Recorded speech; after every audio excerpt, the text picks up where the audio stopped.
The three men came out of the alley on Elm Street at 11:47 on a Tuesday night, and Marcus Webb had exactly 4 seconds to decide what kind of person he was going to be. He had been walking back to his truck from the parking garage on 5th, which he used on Tuesday nights when he picked up his daughter Maya from her violin lesson at the Hartwell Music Conservatory on Elm. Maya was 8 years old and had been playing violin for 2 years and had, according to her teacher, the specific kind of ear that either became something or became the reason someone else became something, and Marcus had spent 2 years making sure it was the first kind by showing up every Tuesday at 11:30 when the advanced student lesson ended, regardless of what Tuesday had contained, which on this particular Tuesday had contained losing his job. He had been let go at 2 o'clock in the afternoon. Not dramatically, not with cause, nothing he had done, no performance issue, no misconduct. The company had been acquired 3 weeks ago, and the acquiring company had conducted a workforce review, and his position, Director of Security Operations at Calloway Group, a role he had held for 4 years, that he had been good at, that had paid well enough to support his daughter and the apartment on Grafton and the violin lessons and the after-school care and all the arithmetic of a single parent's life, had been identified as redundant. He had been given 30 days of severance and a handshake and told the decision was nothing personal. The person who had told him this was Elena Calloway. She was the CEO of Calloway Group, which her grandfather had founded and which she had run since 6 years since her father had stepped back. She was 41. She was, by any professional account he had encountered in 4 years of working for the organization, extraordinarily competent at her job in the specific way of someone who had not inherited the company without also understanding it completely. She made decisions that were well-reasoned, and she made them faster than most people in her position. She was not warm in the way that some leaders were warm. She was direct, which was different, and she was fair, which was more valuable. And she had shaken his hand at 2 o'clock in the afternoon and said, "I'm sorry, Marcus, this was not a reflection of your work." He had said, "I understand." He had said it because he did understand. He had also said it because he was 40 years old and had 8 years in the Army before the private sector, and he had learned in the Army that understanding a decision and agreeing with it were separable things, and that both could be true without either being a performance. He had driven to the conservatory at 11:15 and sat in his truck for 15 minutes thinking about the arithmetic of severance and savings and the timeline for finding another position, and what to tell Maya and what not to tell Maya, which was always the double calculation of a single parent, what the child needed to know and what the child did not need to carry. He had decided not to tell her tonight. Tonight was violin night. Tonight was theirs. He had been walking back to the truck when the 3 men came out of the alley. He saw them before they saw the woman. He had been a security professional for 12 years, and before that an Army Ranger for 8, and the specific posture and positioning of 3 men emerging from an alley at speed with the body language of people who had made a decision and were executing it was information he processed faster than most people process text messages. He read it in the first second. He read the woman they were moving toward in the second second. Alone, moving away from them, dark coat, carrying a bag, not yet aware. In the third second, he saw her face in the partial light of the street lamp as she turned at the sound of them. Elena Calloway, his former CEO, the woman who had fired him 7 hours ago. In the fourth second, Marcus made the decision that the situation required and which had nothing to do with the 7 hours that had preceded it. He moved. He was 40 years old, but the body remembered things the years had not removed, the specific geometry of 3 attackers in a confined space, the places where the angles worked and the places where they didn't, the difference between the presence of a threat and the delivery of it. He did not waste time on what he was going to do. He had done it before. He went toward the 3 of them the way you went toward problems you had assessed and understood, which was directly and without performance. He took the first one down before the man had fully reached Elena, a controlled takedown using the momentum the man had already generated, which made it faster and less violent than it would have been from a standing start. The second one turned towards the sound of the first going down, and that turn cost him the half second Marcus needed. The third was the one he had calculated would be the variable, not the biggest, the smartest, the one hanging back assessing, and Marcus was between that one and Elena by the time the first two were dealt with, which was the position he needed to be in when the assessment ended and the decision came. The third man looked at Marcus. Marcus looked at the third man with the specific quality of stillness that was not passivity but information, the specific stillness of someone who has assessed the situation and found it resolved in a direction that was not what the third man had expected when he came out of that alley. The third man left. He left with the particular speed of a person who has received accurate information about the likely outcomes of their current course and has made the rational calculation. Marcus let him go. His attention was already on Elena. She was against the brick wall of the building, which was where she had stepped when he had put himself between her and the third man. She was not hurt. She had the specific composure of someone who is managing an extreme situation and has committed to managing it, which he recognized because he had seen it in people under fire, and because it was, he thought, a quality she had always had. She said, "Are you okay?" He said, "Yes." He said, "Are you?" She said, "Yes." She looked at the two men on the ground, one of whom was sitting up and would have a bruised shoulder and a significant disinclination to repeat the evening. She looked at Marcus. She said, "You came from—" He said, "The music conservatory." He said, "I pick up my daughter on Tuesdays." She said, "Your daughter?" He said, "Violin lesson." He said, "She's 8. She looked at her, he looked at her. The Elm Street night was doing what it was doing, cold, specific, the sound of the city continuing around them in its indifferent way. She said, "Marcus Webb." He said, "Miss Calloway." She said, "I need to call the police." He said, "I'll stay until they arrive." She said, "You don't have to." He said, "I'll stay." He said it with the simple quality of something that was not open to revision. He said, "Let me call first." He said, "You should sit down." She said, "I'm fine." He looked at her. He said, "You should sit down." She sat. He called 911. He gave the location and the necessary information with the specific precision of someone who had made these calls before, not panicked, not over-detailed, the right information in the right order. He sat beside her on the steps of the building while they waited, and he said nothing and she said nothing, and the city went on around them. She said, "Why were you walking this way?" He said, "The parking garage on 5th. I use the Elm Street exit on Tuesdays." She said, "You go past this block every Tuesday at 11:45? He said, "For 2 years." He said it looking at the street. He said, "The lesson ends at 11:30. He said, "I'm usually back at the truck by 11:45.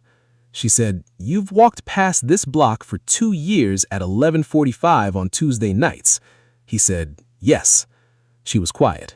She said, "I was here because the board dinner ran late." She said the car service had a delay. She said, "I was walking 2 blocks to the hotel." She looked at the alley. She said, "I've walked that stretch 100 times.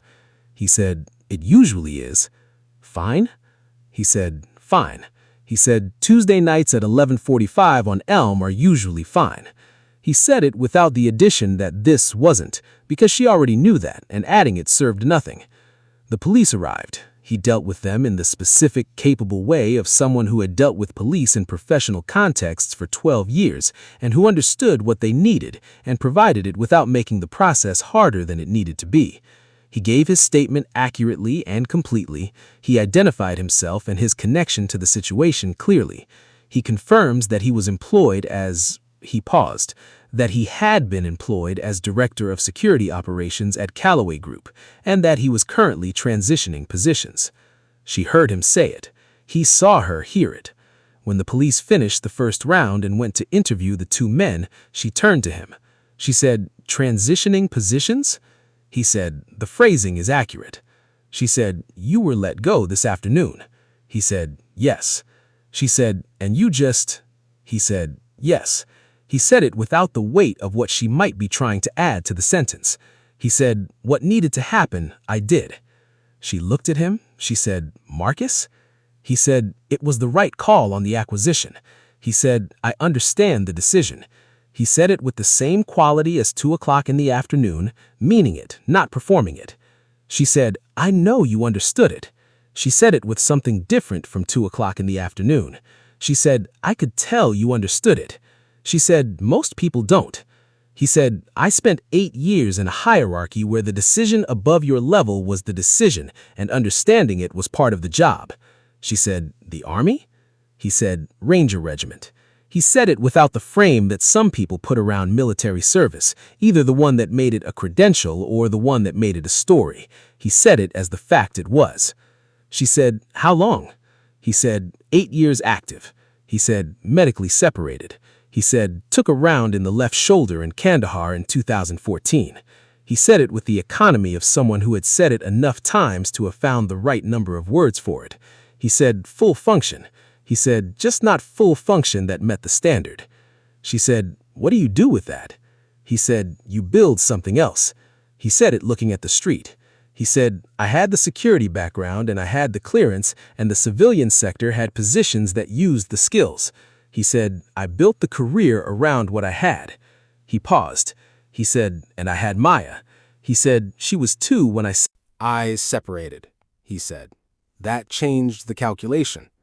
She said, "Her mother?" He said, "Not in the picture." He said it the way he said things that were true and that he had made his peace with, directly, without the additional weight. He said, "Has been since she was 18 months. He said, "Maya has me." He said, "That's been enough." She said, "That's more than enough." She said it with the quality of someone making a real assessment rather than a polite one. He looked at her. He said, "You have a file on me." She said, "I read the files on everyone who reports directly to the CEO's suite." She said, "I read yours when I took the position." She said, "I updated it when you joined." She said, "I read it this afternoon before the—" She stopped. He said, "Before you let me go." She said, "Yes." She said it without softening it. She said, "I read it because I needed to understand what we were losing." She said, "I needed to make the decision with full information." He said, "And?" She said, "And the full information made it a harder decision." She looked at the street. She said, "The acquisition gave us no choice on the redundant positions." She said, "Yours was the most significant redundancy because the acquiring company has their own security operations director in place, and he has 7 years in the role." She said, "The structure required the elimination, and I had no authority to create an exception." She paused. She said, "That does not mean I thought it was the right outcome for you specifically." He said, "I know." He said it with the simple quality of someone who had said it at 2 in the afternoon and still meant it at midnight. She said, "The severance was the maximum available under the structure." He said, "I know." He said, "I looked at the agreement before I signed it." He said, "It was fair." She looked at him. She said, "You're not angry." He said, "I'm disappointed." He said it looking at the street. He said, "There's a difference." He said, "Angry means I think someone did something wrong." He said, "Disappointed means I wish things were different, and they're not, and I have to deal with what is rather than what I wished for." She said, "Most people don't make that distinction in practice." He said, "Most people haven't had a 7-year-old ask them why they're angry when she didn't do anything wrong." He said it with the specific quality that arrived when he talked about Maya. Not soft, not performed, just accurate. He said, "She asked me that once when I came home from a bad day, and I realized I had no reasonable answer." He said, "I've been working on the distinction since." She was quiet for a moment. She said, "How old is she now?" He said, "It's rare at any age." He said, "I didn't teach it to her." He said, "She came with it." He said, "I just try not to discourage it." She said, "You told her she could have opinions." He said, "I told her that having opinions was good and expressing them was good, and that the skill you developed over time was knowing the right time and place for the expression." He said, "She's still developing the skill." She said, "So is everyone." He said, "Yes." He looked at the street. He said, "She's going to ask me why I'm home during work hours tomorrow." He said, "She has a very precise understanding of the schedule." She said, "What will you tell her?" He said the truth. He said it without hesitation. He said that the company I worked for was bought by another company and they already had someone doing my job and there wasn't room for 2. He said that it wasn't because I did anything wrong. He said that we're going to be fine. He said that fine is sometimes a thing you have to work at and we're going to work at it together. She said she'll ask about together. He said yes. He said she'll want to know what she can do. He said it with the quality of someone reporting an accurate fact about a specific person. He said, she has a paper out. He said, she started it 6 months ago. He said, she's been saving for a new bow. He said, she'll offer to put the bow money toward the rent. She said, what will you tell her?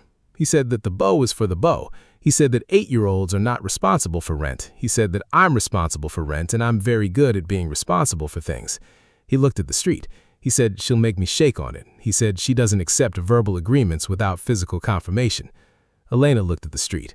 She said, I have a niece who does that. She said it with the small warmth that arrived when she said it, not the CEO register, but the other one. She said she's 6. She said she insists on a pinky swear for anything she considers binding. He said, what things does she consider binding? She said, promises that she'll be included. She said, promises about food. She said, promises about whether the person is going to leave. She said it looking at the street, and he could hear the specific weight in the last one. She said her parents divorced 2 years ago. She said she's been precise about departure confirmation since. He said that's reasonable. He said it with the simplicity he brought to things that were reasonable and needed to be said so. He said, when the departure is the thing you learn to fear, you build a system to manage it. She said her system is the pinky swear. He said Maya's system is the handshake. She said they're the same system. He said yes. He looked at the street. He said a contract that the other person can be held to. He said a physical record that the agreement was made. He said something real they can hold on to when the words have gone away. She said children understand what adults try to forget. She said it looking at the street. She said that every agreement is a promise and every promise has weight. He said yes. The police came back with the secondary questions and he answered them, and the process finished with the efficiency of a contained incident that had not produced injuries requiring medical attention and had 2 witnesses with clear accounts and 2 apprehended parties. The officers told them to expect a follow-up call. The officers left. The street was quiet. 11:57. He needed to get back to the truck. Maya's lesson had ended 27 minutes ago and she would be waiting with her teacher in the lobby, and the teacher was patient but had her own drive home. He said, I need to get back to the truck. She said, of course. She stood. She said, I'll walk you to the garage. He said, it's 2 blocks. She said, I know. She said it with the quality of a decision that was made. She said, it's 2 blocks and it's almost midnight and I'll walk with you. They walked. The November street was cold and specific and mostly empty, the city in the specific state of a weeknight after midnight when the people who are out have reasons for it. She walked beside him without the specific distance that sometimes came between people in professional contexts outside of professional contexts. She walked beside him the way you walked beside someone after something had happened and the something had made the distance unnecessary. He said, the acquisition closes fully in 6 weeks. She said, yes. He said, the new security director. She said, Gerald Fitch. She said it without looking at him. She said, he has 7 years. She said, he's competent. He said, I know. He said it looking at the street. He said, I had his file pulled when the announcement was made. He said, professional diligence. He said, he's good. She said, he's good at a different thing. She said it carefully. She said, Fitch is operations. He said, I know. He said, protocol. He said, process. She said, yes. She said, he runs a tight system. He said, the system I built was tight. She said, the system you built was different. She said it with the quality of something she had been thinking and had decided to say. She said, you built a security architecture for a company that had relationships to protect, not just assets. She said the distinction matters at Callaway specifically because our client base is built on trust relationships rather than transactional ones. She said Fitch's approach is excellent for a transaction-based company. She said it's a different tool for a different problem. He said that's a specific observation for someone who just lost the director who built the architecture. She said it is. She said it without apology. She said I've been thinking about it since 2 o'clock. She said the acquisition gave me no authority to retain a redundant position. It did not prevent me from thinking about what I was losing. He said, Elena. She said, yes. He said, you don't have to explain the decision to me again. She said, I know. She said, I'm not explaining it. She said it looking at the street. She said, I'm telling you what I've been sitting with since I signed the paperwork. He said, what have you been sitting with? She said that the structural logic of the decision was correct and the human logic of it was wrong. She said it with the directness that was her way. She said the structure required the elimination. She said the structure did not account for the fact that what you built in 4 years is not replaceable by placing a different competent person in the same chair. He said, you can rebuild it. She said, I know. She said it will take Fitch 3 years to understand the client relationship architecture well enough to protect it the way you were protecting it. She said, I know this, and I made the decision I made because the structure required it, and I would make the same decision again. He said, I know you would. She said, that doesn't make it right. He said, no. He said it simply. He said, both things can be true. She said, both things are true. She said it with the quality of someone arriving at the same place from a different direction. She stopped walking. He stopped. They were in front of the parking garage entrance on 5th. She said, I want to offer you something. He said, okay.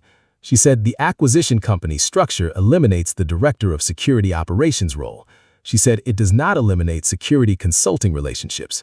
She said, the board has discretion over external relationships of this type. She said, I have authority over the board on this specific category. She looked at him. She said, I want to offer you a consulting arrangement for the security architecture transition period. She said, 18 months. She said, at a rate that accounts for the fact that you'll be building your independent practice during that time. She said, the arrangement would not require you to be exclusive. She said, it would require you to be available for the things that only you know how to do right now. He said, the client relationship architecture. She said, yes. She said, the things that took you 4 years. She said, Fitch will need them and won't have them, and I need someone who can transfer them without losing what they are in the transfer. He said, that's a different role than the one I had. She said, yes. She said, it's a better role for what you're actually good at. She said it with the specific directness of someone who has thought this through and is saying the version that is true rather than the version that is politic. She said, you are very good at operations. She said, you are exceptional at understanding the human architecture underneath the operational one. She said the consulting arrangement uses the exceptional thing rather than paying you for the good thing while losing the exceptional one. He said, you thought about this at 2 o'clock. She said, I thought about it at 2 o'clock and refined it on the board dinner, and it arrived at this walking 2 blocks on Elm Street after midnight. She looked at him. She said, the timing is unusual. He said, the timing is what it is. She said, yes. She said it with the quality of someone who had accepted the specific geometry of the situation.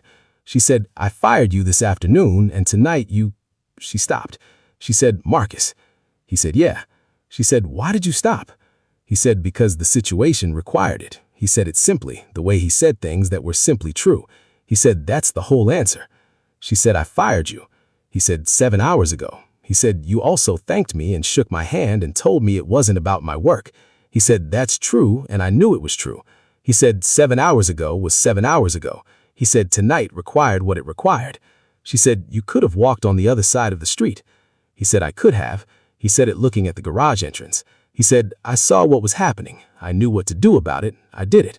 He said, there's no calculation that makes sense to me in which I don't do it. She said, not for me specifically? He said, not for anyone. He said it with the certainty that was not performance, but simply the truth about how he was built.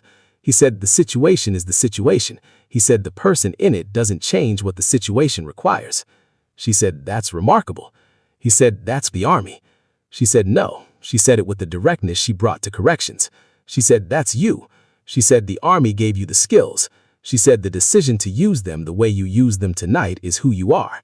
He said nothing. He accepted the sentence, things that were accurate and that he didn't have a reason to deflect. She said, think about the consulting arrangement. She said, take the week. She said, there's no urgency on my end. She said, I'd like to have your answer before the formal acquisition close in 6 weeks, but the specific week matters less. He said, I'll think about it. She said, good. She looked at the garage entrance. She said, your daughter's waiting. He said, yes. He said, she's patient, but she has a position on late arrivals. She said, what's her position? He said that on time is respectful and late is a statement. He said it with the expression he wore when he was reporting Maya's positions, which was a combination of pride and the mild exasperation of someone who had raised a person who was frequently right. He said, she told me that at age 7. She said, she's going to be extraordinary. He said, she already is. He said it the way he said it every time, simply as the most accurate statement available about the most important person in his life. She said, drive safe, Marcus. He said, you have a car service. She said, the delay cleared. He said, good. Good night, Miss Calloway. She said, Elena. She said it with the specific quality of someone correcting a formality that no longer applied. She said, we're past Miss Calloway. He said, good night, Elena. He went into the garage. He got in the truck. He drove to the conservatory, which was 4 minutes from the garage on a Tuesday night in November. Maya was in the lobby with her teacher, Mrs. Adkins, who had the specific patience of someone who taught violin to children and had developed equanimity about the variable reliability of parents. Maya was sitting in a chair with her violin case on her lap and she was reading. She was always reading when she had to wait, which is what happened when a person had both the reading habit and the understanding that waiting time was time you could use. She looked up when he came through the door. She said, "You're 4 minutes late." She said it not accusingly, just accurately. He said there was a situation. He said it with a tone that she had learned meant it was real and not an excuse, and she heard the tone and accepted it. She said, "Are you okay?" He said, "I'm okay." He said, "Completely fine." He said, "Let's go." She put her book in her bag. She picked up the violin case. She came to him and she put her hand in his the way she still did sometimes at 8, which was less than at 6, but still sometimes, and he held it the way he had held it at 6, completely, without casualizing it. In the truck, she said, "Daddy." He said, "Yeah?" She said, "The situation." He said, "Yes." She said, "Did you do the right thing?" He said, "Yes." She said, "Then that's what matters." She said it with the specific settled certainty of someone who had been told this many times and had arrived at believing it. She said, "That's what you always tell me." He said, "Yes." She said, "You did the right thing." He said, "Yes." She said, "Then we're okay." He said, "We're okay." She looked at the window. She said, "I'm going to practice the Brahms piece tomorrow before school." She said, "I was thinking about the third measure." She said, "I think I've been rushing the fourth beat." He said, "What made you realize?" She said, "I was sitting there waiting, and I was going over it in my head, and I heard it." She said, "The fourth beat." She said, "I was rushing." He said, "What do you do when you hear it?" She said, "You slow down." She said, "You find the right pace and you hold it." She said it with the authority of a person who was 8 years old and was learning the thing that made music music rather than noise. She said, "You can't rush the fourth beat." She said, "It's where the tension lives." She said, "If you rush it, you lose the tension, and then the resolution doesn't mean anything." He drove through the Cincinnati night toward home. He thought about 4 seconds and 3 men and a decision that the situation had required. He thought about 7 hours and 2 conversations with the same woman that had each been exactly what they were. He thought about a consulting arrangement in 18 months and a client relationship architecture that had taken 4 years to build and would take another to transfer correctly. He thought about the fourth beat, the place where the tension lived, the thing you couldn't rush because the resolution needed to mean something. He thought about Maya at 8 and her positions on things, and the paper route and the bow money and the handshake that made agreements real. He thought about what he was going to tell her tomorrow in the right number of words.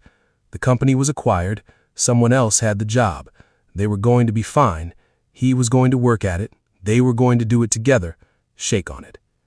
He thought about building the consulting practice. He thought about the things he was good at and the things he was exceptional at, and the specific difference between placing a competent person in the same chair and building the architecture that made the chair mean something. He thought about the right tool for the right problem.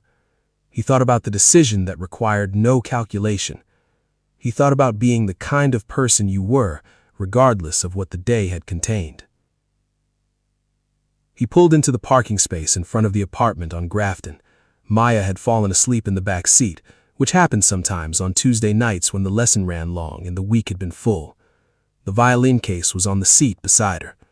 He sat for a moment in the parked truck in the November night with his sleeping daughter and the city quiet around them. He thought, "We're okay." He meant it. He always meant the things he said to her. That was the agreement, and it did not require a handshake because it was the kind of agreement that did not need confirmation. It was just true. He carried her inside. He put her in her bed. He put the violin case in its spot. He sat in the kitchen for a while with the lights low and his phone on the table and the Cincinnati night outside the window. At 12:47, his text showed a number he had not yet saved. It said, "Marcus, the consulting rate I mentioned is the top of the range we use for this category. I wanted you to have that information before you considered the offer. Elena Calloway." He looked at it. He said nothing yet. He put the phone down and looked at the window and thought about what he was going to build. He had always been good at building things. He was going to be good at this too. If this story found you today, share it with someone who does the right thing regardless of what the day contained. Subscribe for a brand new story every single week. We will see you next time.